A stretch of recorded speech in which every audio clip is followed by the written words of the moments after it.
Hi, I'm Matt December with WBRW TV, and today I'm joined in the studio by writer-director Neko Trocki. Neko, thanks so much for coming in. We appreciate it. Yeah, thank you for having me. This is great. Yeah, we're excited to have you in because we want to talk about your new movie, The Imposter. What can you tell us? Well, without giving too much away, this is a sci-fi drama film, and we follow a teen named Jordan who mysteriously vanishes in a small town. No one knows what happened, no trace, he just vanishes.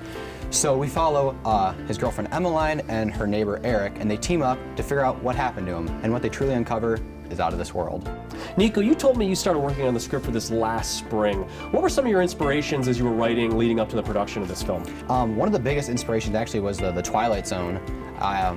When you watch the film, there's lots of it's formatted almost like a TV episode of a TV show. There's lots of like cuts to blacks, like for dramatic effect, like a TV show. Sure. But movie-wise, I took a lot of inspiration from Close Encounters, the most recent film Nope. But one of the biggest inspirations I had was the film Signs by M. Night Shyamalan. Okay, sure. I love the slow burn of that movie, and of course, it's also about aliens. And you don't really know what's going on until towards the end of the movie. And I feel like that's a very similar thing about The Imposter. Is at the beginning, you don't really know what's going on, and the characters are putting pieces together, and you're figuring stuff out right when the characters are figuring this stuff out. So I wanted to go for a slow burn mystery type of effect for the film. That's awesome. That's great. So tell me about the collaborative process. Who did you work with to make this film happen, both in terms of the cinematography and the soundtrack and the actors? How did that all come together? So for The Imposter, this is the biggest crew I've had this far. Starting with the cast, we have Madeline McClung, Ethan Rogers, and Jake Pruse, who did phenomenal jobs. And when I was going for the casting of this film, I knew I wanted to have two actors from my previous works. So I got Jake from Dysmorphia and Ethan from Contrite. They were two of the biggest standouts of that film. And I also knew I wanted to get some new blood for our lead character, Emmeline. When I saw Madeline's performance, I knew, oh, that's it. She is Emmeline. She is the one. It was a really, really surreal moment. Just by her audition, I knew right away, that's her. And she did a phenomenal job. She was really fun to work with too. She loves horror movies and loves movies in general, so she had a lot of fun working on this project. In terms of my crew for this film, we have Joey Sarver and Ty Miller as assistant cinematographers. I've worked with Joey in the past on Contrite, and I did a lot of music videos with Ty. They were both like wizards with cameras, and they captured a lot of my shots exactly how I wrote them. They did really good for the shots that they did. So in terms of the soundtrack, we have, of course, Ryan Romano returning as head musical producer and sound mixer and engineer, but we also have newcomer Anthony Niedzwiecki as another soundtrack producer for this film, and I just got to give them the biggest kudos because they worked so hard on this, and it really shows, because this is my best soundtrack I've had out of my 3 films. It is exhilarating, it is thrilling. I'm so excited for people to hear it. It takes this film to a whole new level. This film would be nothing without it. So finally, we have Ryan Romano, who not only worked on this amazing soundtrack, but he also was the associate producer on this film, and he worked real closely with me for mainly the story aspects and writing it. He helped bounce ideas off me, told me what was ridiculous and stupid, and told me the stuff that I needed to hear for this film, because the writing process was kind of all over the place. So he was able to keep my brain in check and keep me pretty organized, so he was a great help to have on this film. That's great to hear, because I did want to ask you about your role in this film. I mean, you were the writer, the director, the producer, and you also edited. How was that process for you over the last year?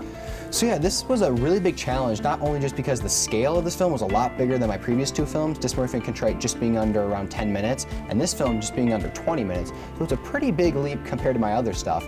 But one of the biggest takeaways from this film was a big learning experience for me. I tried a lot of different camera techniques, editing techniques, and the big thing is I broke a lot of rules while making this movie, which you're not really supposed to do as a normal filmmaker, but me being an experimental filmmaker, I thought it'd be fitting just to try different things, see what would work, see what wouldn't work, and the stuff that worked really worked and ended up being really great. So Neko, over the past year and a half, you've written and directed 3 films, with obviously The Imposter being the latest.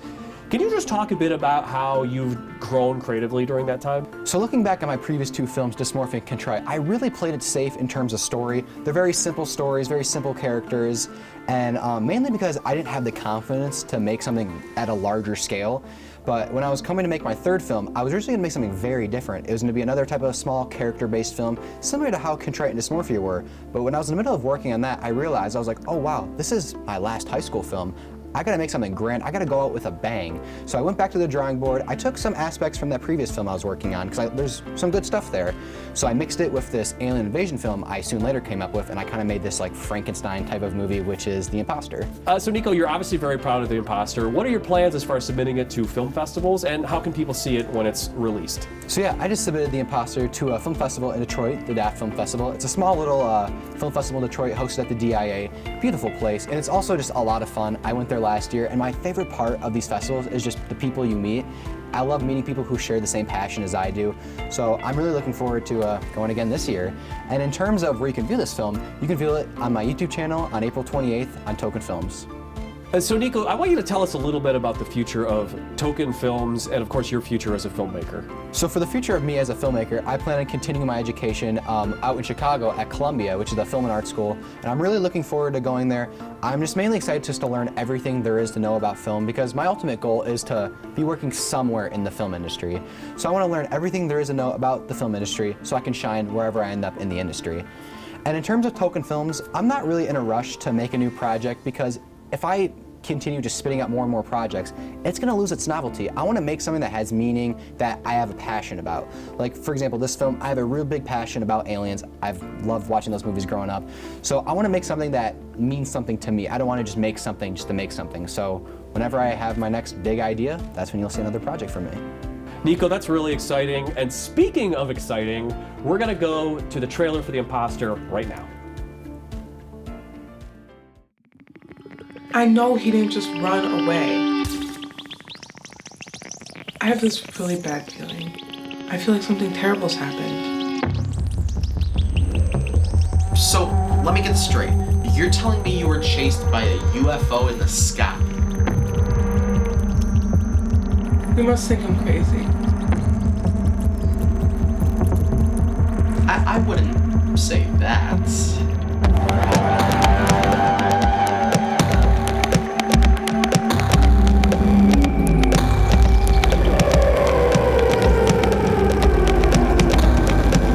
Here, they are hostile. They're gonna take over. This is it.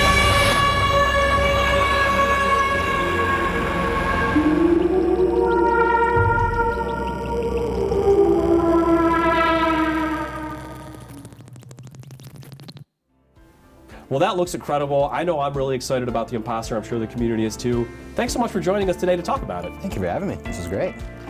Thanks for watching WBRW TV. We'll see you around the community.